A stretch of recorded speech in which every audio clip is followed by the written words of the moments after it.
যুক্তরাষ্ট্রে এনসিপির নেতা আখতার হোসেনের ওপর হামলার ঘটনা বিদেশের মাটিতে দেশের ভাবমূর্তি দারুণভাবে ক্ষুণ্ণ হয়েছে বলে মনে করেন বিশিষ্টজনরা। তাদের আশঙ্কা, এতে করে বাংলাদেশের জন্য অনেক দেশের ভিসার দরজা বন্ধ হয়ে যেতে পারে। তাদের দাবি, দেশটির হাই কমিশন এক্ষেত্রে নিরাপত্তা দিতে ব্যর্থ হয়েছে। বাংলাদেশের রাজনীতিতে এর বিরূপ প্রভাব পড়ার পাশাপাশি রাজনৈতিক দলগুলোর মধ্যে আরও বিভাজন তৈরি হবে। যুক্তরাষ্ট্রে এনসিপির নেতা আখতার হোসেনের উপর ডিম ছুঁড়ে হামলার ঘটনার পর দেশ জুড়ে শুরু হয় নানা আলোচনা ও সমালোচনা। বিষয়টি নিয়ে নিউ ইয়র্ক থেকে যুক্ত হয়ে ডিবিসি নিউজের সাথে কথা বলেন টাইমস অব বাংলাদেশের উপদেষ্টা সম্পাদক ইলিয়াস খান। তার মতে, এর মাধ্যমে বাংলাদেশের জন্য অনেক দেশের ভিসার দরজা বন্ধ হয়ে যেতে পারে। আমাদের জন্য সব দরজাগুলো আস্তে আস্তে বন্ধ হয়ে যাচ্ছে, শুধু নিজেদের দলীয় কোন্দল, শুধু এয়ারপোর্টেই না, বাংলাদেশের যে আড্ডাস্থল জ্যাকসন হেড নিউ ইয়র্কে, সেখানে প্রতিদিন আগের দিন মারামারি করেছে, হাতাহাতি করেছে বিএনপি এবং আওয়ামী লীগ নেতাকর্মীদের মধ্যে। প্রতিদিন এক ধরনের উত্তেজনা চলে, এটা তো আমরা প্রত্যাশা করি না। কিশোরগঞ্জ বিশ্ববিদ্যালয়ের প্রভিসি অধ্যাপক ডক্টর মোহাম্মদ শফিকুল ইসলামের দাবি, এই ঘটনায় দেশটির হাইকমিশন নিরাপত্তা দিতে ব্যর্থ হয়েছে।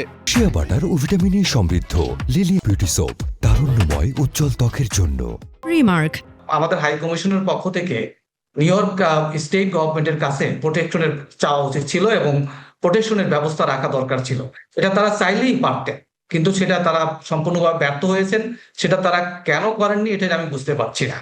বারবার কেন এ ধরনের ঘটনা ঘটছে তার তদন্তে দাবি জানান রাজনৈতিক বিশ্লেষক ও জগন্নাথ বিশ্ববিদ্যালয়ের রাষ্ট্রবিজ্ঞান বিভাগের সহযোগী অধ্যাপক মেজবাহ উল আজম সওদাগর। সেখানে কি অবস্থা, কারা কারা সেখানে কাজ করছে, সেখানে গোয়েন্দা তথ্য কিন্তু কনসুলেটের কাছে থাকার দরকার ছিল।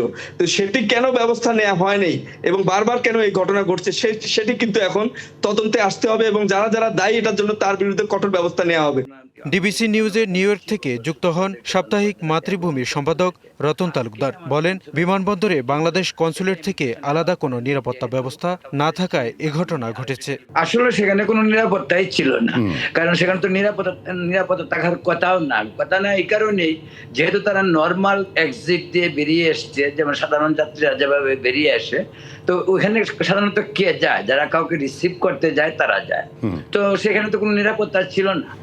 এ ধরনের ঘটনায় আওয়ামী লীগের পূর্ব পরিস্থিতি ছিল বলেও জানান বিশিষ্টজনেরা। MJ Jewel, DBC news.